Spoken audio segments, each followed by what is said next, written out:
Rotary club Kalamb आणि Inner Wheel club Kalamb यांच्या वतीनं आयोजित या कार्यक्रमासाठी उपस्थित रोटरी क्लबचे अध्यक्ष, नूतन अध्यक्ष रवी नरहेरे, नवीन सचिव अभिजित भिसे, इनरव्हील क्लबच्या नूतन अध्यक्षा सौ पूर्वा पुरे, नूतन सचिव सौ स्वाती राजमाने, या कार्यक्रमाला ज्यांचं मार्गदर्शन लाभणार आहे त्या प्राध्यापक माया मुळे, सतीश लोणीकर, अपराजित सर आणि या कार्यक्रमाला माझ्यावर प्रेम करून उपस्थित असलेले आपले प्राचार्य Ashokdada Mohekar sir, Mohekar madam, Shelke madam, Gholap sir, Abhay Deshpande साहेब, पांडुरंग कुंभार, आमचे खोशे दादा, भागवतराव दस साहेब, राजाभाऊ मुंडे साहेब, आणि मला आवर्जून या ठिकाणी उल्लेख करायचा, या कार्यक्रमाला आवर्जून उपस्थित आहेत. मला ज्यांनी 5वी ते 8वी 9वी मध्ये शिकवलं ते आलेले गिरी सर, उपस्थित माझे सर्व मित्र, पत्रकार बंधू आणि भगिनी. खरं म्हणजे या कार्यक्रमाला मी आलो, आपण माझा सत्कार केला, माझा सन्मान केला, या गोष्टीचं मला निश्चित समाधान आहे.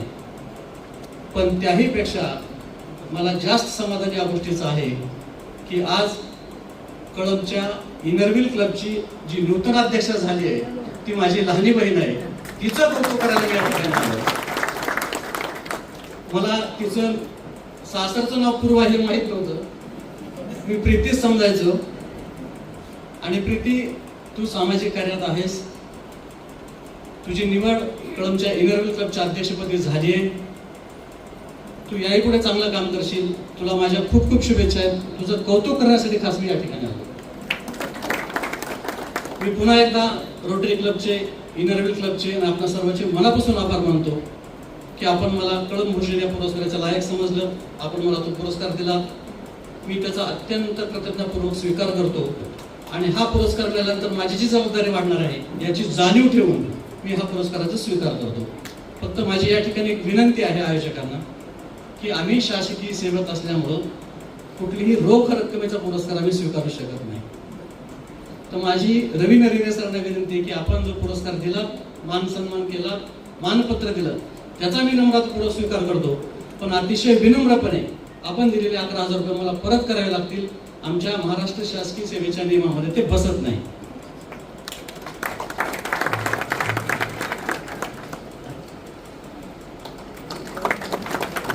कृपया अदरवाईज घेऊ नये. महाराष्ट्र नागरिक सेवेचे काही नियम आहेत, कुठलाही रोख स्वरूपातला पुरस्कार आम्हाला घेता येत नाही. मी या ठिकाणी आवर्जून उल्लेख करेन की कळंबच्या लोकांनी खूप प्रेम केलं. वास्तविक पाहता शासकीय सेवेबद्दल, शासकीय अधिकाऱ्याबद्दल, शासकीय कर्मचाऱ्याबद्दल फार चांगलं बोललं जात नाही. एकंदरीतच शासकीय यंत्रणेबद्दल फार चांगलं बोललं जात नाही. आणि अशा परिस्थितीत एखाद्या शासकीय अधिकाऱ्याचा एखाद्या नागरी सत्कार होतो त्यावेळेस मात्र विचार करावा लागतो की आपण कुठेतरी चांगलं काम केलं.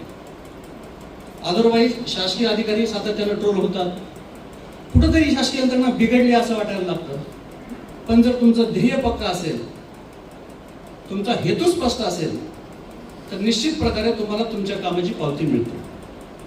मला या ठिकाणी याच व्यासपीठाचा वापर करून कळंबच्या पत्रकार संघाचे देखील आभार मानायचे.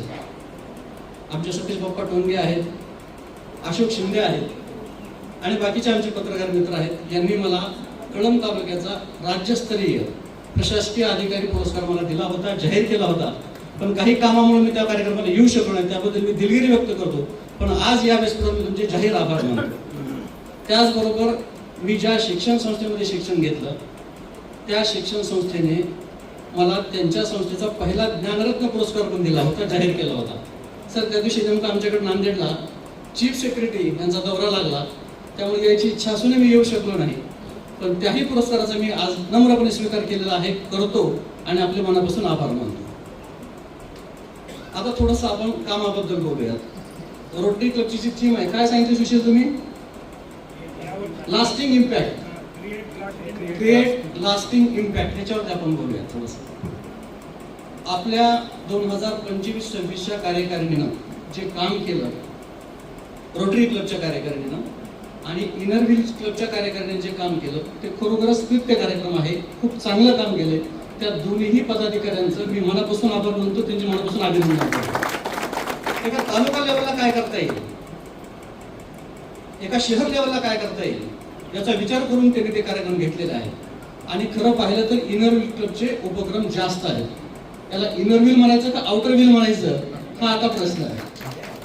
त्यांचं खरंच उपक्रम चांगले आहेत आणि त्यांनी यापुढे असे नेटाने न्यावेत आणि सामाजिक काम करावं अशा शुभेच्छा मी त्यांना देतो. पण शासकीय सेवेत काम करत असताना पर्टिक्युलरली जेव्हा तुम्हाला सब डिव्हिजन लेवलला, डिस्ट्रिक्ट लेवलला किंवा स्टेट लेवलला काम करायची संधी मिळते तेव्हा how to create a lasting impact याचे 2-3 उदाहरण देतो. तुम्हाला वेळ आहे की सगळं ऐकायला? एक जिल्ह्यातलं उदाहरण देतो, एक अंबेजोगाईचं उदाहरण देतो, एक नांदेडचं देतो आणि एक स्टेट लेवलचं देतो. 4 उदाहरणं हार्डली 5 मिनिटांमध्ये मी सांगतोय. 2004 तारीख होती 17 नोव्हेंबर 2004.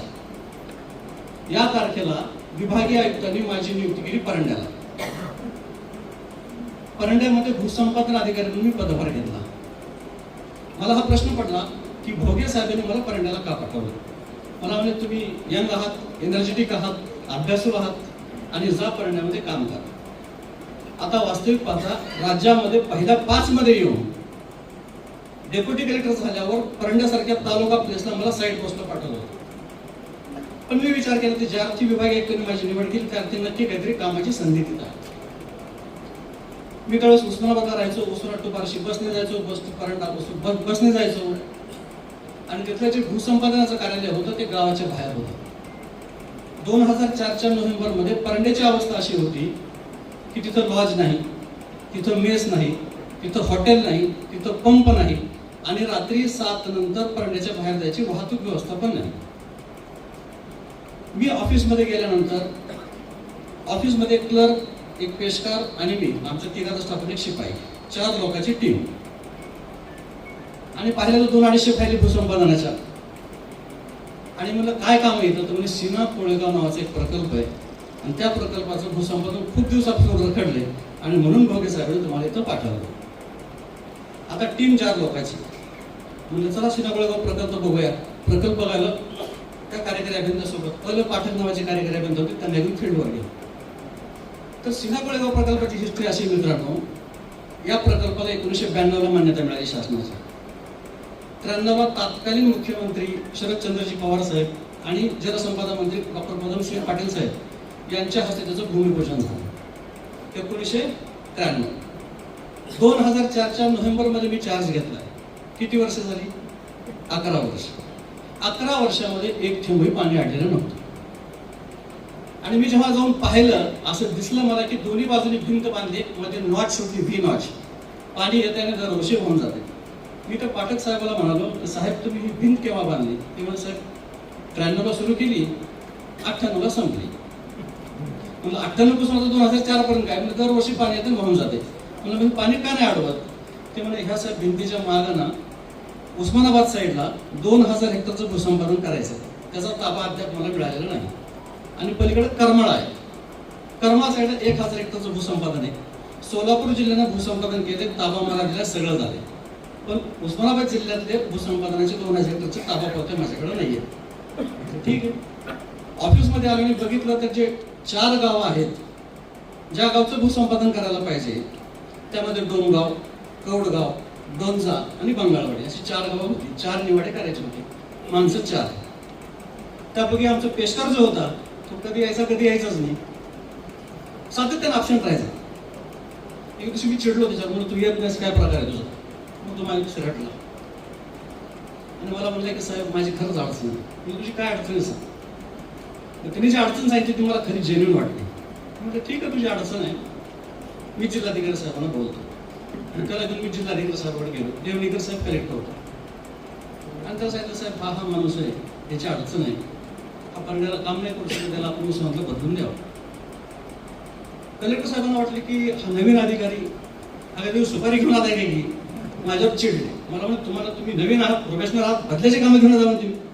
जसं माझी विनंती, आपण त्याचा प्रॉब्लेम समजून घेऊ, त्याची अडचण समजून घ्यावी. मला काय तो पुढे आला, तो लागला घाबरायला. मी म्हणलं तुला जिल्हाधिकारी महोदयच वाचवतील, तर तुझा काय प्रॉब्लेम आहे तो जिल्हाधिकारी महोदयाला सांग. तर त्याची हिंमत होत होती, म्हणून तुझा जो रिपोर्ट आहे तो साहेबाच्या समोर ठेव. त्याने त्याचा मेडिकल रिपोर्ट साहेबासमोर ठेवला.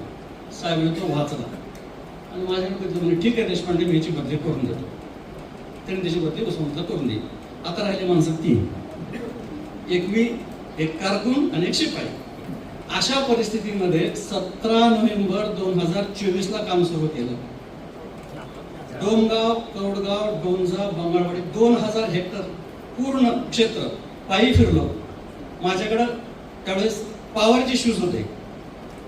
मी जेव्हा एप्रिलमध्ये हे काम पूर्ण केलं तेव्हा त्या शूजची पूर्ण नक्षी निघून गेली होती खालून. गाव ना गाव, गट ना गट फिरलो. एप्रिल 2005 ला 2000 हेक्टरचं भूसंपादन करून ताबा त्यांच्या हातात दिला होता. आणि सांगायला आनंद वाटतो की 25 जून 2005 ला इरिगेशन डिपार्टमेंटकडे रेकॉर्ड आहे. 25 जून 2005 ला प्रचंड पाऊस झाला आणि पहिल्यांदा सिनेगडगावमध्ये पाणी साठलं. त्याला म्हणायचं लास्टिंग इम्पॅक्ट. आणि तेव्हापासून आजपर्यंत परंडा तालुक्यामध्ये सिनेगडगाव प्रकल्पाखाली साधारणतः 30,000 हेक्टरचं भूसंपादन होते. ज्या तालुक्यामध्ये ज्वारी किंवा कुसळ येत नव्हतं त्या तालुक्यात ऊसाची शेती होते, बागायती शेती होते आणि शेतकऱ्यांचं उत्पादन वाढले. एपीएमसीचे रेकॉर्ड आहेत की ज्या परंड्याची एपीएमसी कधीही लाखाची पुढे गेली होती, आज कोटीमध्ये उलाढाल आहेत त्याची. हा झाला एक परंड्यातलं उदाहरण. दुसरं एक उदाहरण सांगतो, लास्टिंग इम्पॅक्ट काय असतं ते. आपले राणादादा मंत्री होते. आपल्या जिल्ह्यामध्ये पारधी समाज भरपूर आहे. मी अंबेजोगाई एसडी होतो आणि त्यांनी पारधी समाजाच्या विकासाची एक योजना आणली. आणि बजेट वाचायची माझी पहिल्यापासून सवय. बजेटमध्ये काय काय तरतुदी आल्या मी वाचलं तर पारधी समाजाच्या विकासासाठी 20 कोटी रुपयाची तरतूद केली. मी होतो अंबेजोगाईचा प्रांताधिकारी आणि केस तालुक्यामध्ये बऱ्यापैकी पारधी समाज आहे. पण मी त्या ट्रायबलच्या डेप्युटी कमिशनरला फोन लावला, अरे अशी एक योजना आली आहे, माझ्याकडे पारधी समाज भरपूर आहे, तर काय योजना तुझी? ते म्हणजे साहेब आम्ही शेळी पालन देतो, कुक्कुट पालन देतो, म्हशी पालन देतो, विहीर पाडायला पैसे देतो, शेतीला पैसे देतो, म्हशी घ्यायला पैसे देतो. ठीक आहे, म्हणजे याच्यासाठी काय करावं लागेल? तुम्ही काय नाही सर, त्याच्या फाईल बनवावं लागेल. बरं, आता फाईल बनवायच्या कशा? तर पारधी तोच ज्याच्या हातामध्ये पारधी जातीचं प्रमाणपत्र आहे आणि ते अधिकार माझ्याकडे होते. मी पारध्याच्या पिढीवर जाऊन 1000 प्रमाणपत्र दिली. डॉक्टर विमलताई मुंदडा यांना घेऊन गेलो. पारधी पिढीवर 1000 सर्टिफिकेट दिले आणि त्या 1000 फाईल बनवल्या आणि 20 कोटीपैकी 12 कोटी रुपये एकट्या केज तालुक्यामध्ये आपण त्यावेळेस योजना आणली. हा सामाजिक उपक्रमाचा लास्टिंग इम्पॅक्ट. तिसरं एक उदाहरण तुम्हाला सांगतो. मी अंबेजोगाई नांदेड महापालिकेचा आयुक्त होतो आणि जानेवारी फेब्रुवारी महिन्यामध्ये मी सहज विष्णुपुरी डॅमवर गेलो. असं लक्षात आलं की फेब्रुवारी एंडलाच विष्णुपुरी बऱ्यापैकी ड्राय झाली. अजून मार्च, एप्रिल आणि मे महिना जायचा आहे. 3 महिने जर काढायचे असतील तर विष्णुपुरीवरती नांदेड आपण फीड करू शकत नाही. विष्णुपुरीचं पाणी आपल्याला पुरणार नाही.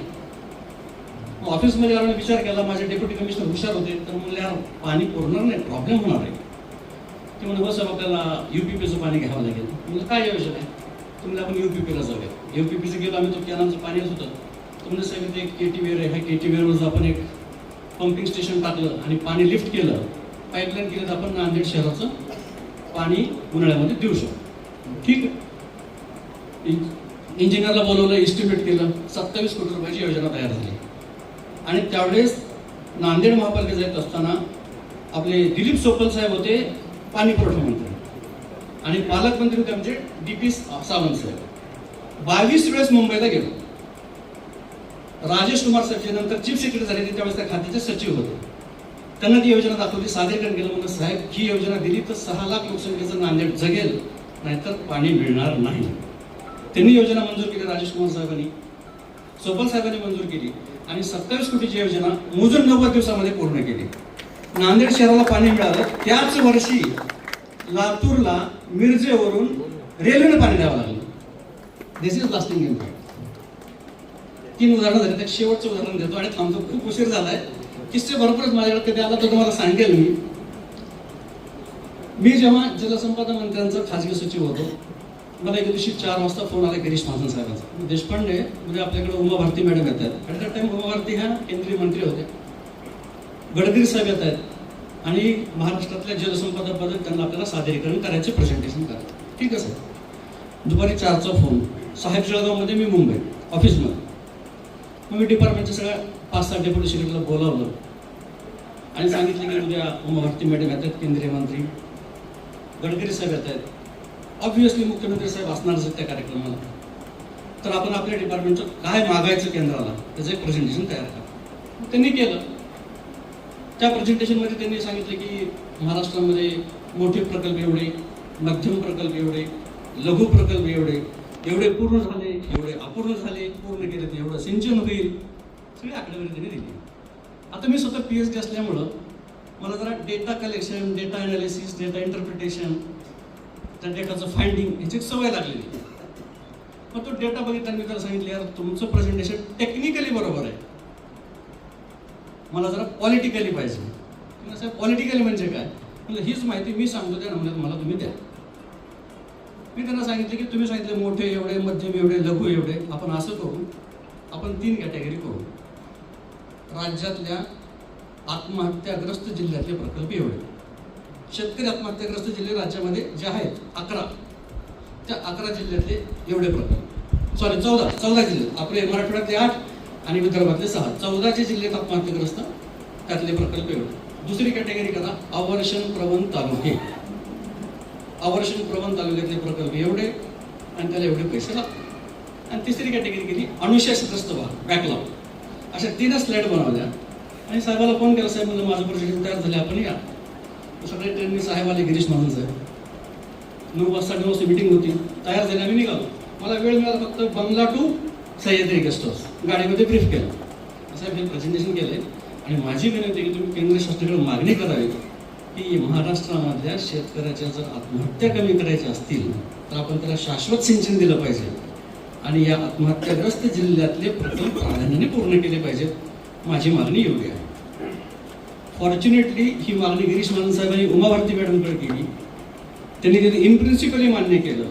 एका तुमच्या कळमकरांनी मांडलेला विचार राज्याच्या कॅबिनेटने मान्य केला, तो देशाकडे गेला, देशाच्या कॅबिनेटनं नीती आयोगाकडे पाठवला, नीती आयोगाने त्याचं ॲप्रिशिएशन केलं आणि देशाच्या कॅबिनेटनं ही योजना मंजूर करून 16,000 कोटी रुपयाचं पॅकेज राज्याच्या आत्महत्याग्रस्त जिल्ह्यासाठी मंजूर झालं. आणि परवा माननीय मुख्यमंत्री महोदयांनी जे स्टेटमेंट केलं ते मी पांडुरंगाला दाखवलं. माननीय मुख्यमंत्री महोदय असं म्हणाले की मागच्या 12 वर्षामध्ये जर सगळ्यात मोठं काम कोणतं असेल तर ती योजना ज्याच्यामध्ये 100 प्रकल्प, 100 धरणं राज्यातली पूर्ण झालेली आहेत, हा आहे लॉंग लास्टिंग इम्पॅक्ट. अनेक उदाहरणं सांगण्यासारखी भरपूर किस्से आहेत, पण आज वेळ कमी आहे. मी पुन्हा एकदा, आपण मला इथं बोलवलं, माझा सत्कार केला, कौतुक केलं आणि माझ्या कामाची पावती दिली, माझ्या पाठीशी उभं राहिला, त्याबद्दल आपले मनापासून आभार मानतो. मी शेळके मॅडमचे मनापासून आभार मानतो. मला या ठिकाणी उल्लेख केला पाहिजे की शेळके मॅडम मला झुऑलॉजी शिकवायच्या आणि 12वीला 100 पैकी 99 मार्क मला बॉटनी आणि झुऑलॉजीला पडले. आणि एक उल्लेख मला अजून आवर्जून करायचा आहे या ठिकाणी, की या ठिकाणी माझे सर गिरीश सर आलेले आहेत. मी प्रामाणिकपणे सांगतो की मी महाराष्ट्र लोकसेवा आयोगाची परीक्षा पास करू शकलो त्याचं खरं श्रेय फक्त गिरीश सरला जातं. जवळापूर सारख्या छोट्या गावामध्ये ते आमचे इंग्रजीचे क्लास घ्यायचे आणि आमच्याकडे 4 वेगळी वहीमध्ये हँडरायटिंग सुधारायला लावायचे. दररोज एक पान आम्हाला लिहिणं कंपल्सरी होतं, त्यामुळे माझं हँडरायटिंग सुधारलं आणि आजही मला चांगल्या हँडरायटिंगचा अप्पर हँड मिळतो. MPSC मध्ये मला इतरांपेक्षा 10-5 मार्क जास्त पडत असतील त्याचं कारण आहे माझे गिरी सर, आणि त्या गिरी सरांमुळे मी ही परीक्षा क्रॉस करू शकलो, इथपर्यंत पोहोचू शकलो. पण मी आवर्जून गिरी सरांना बोलवलंय, सर आजचा हा कळमभूषण पुरस्कार मी तुमच्या चरणी अर्पण करतो, तुमच्यामुळे मी इथं आहे. आपण सगळे इथं आलात त्याबद्दल आपल्या सर्वांचे मनापासून आभार मानतो.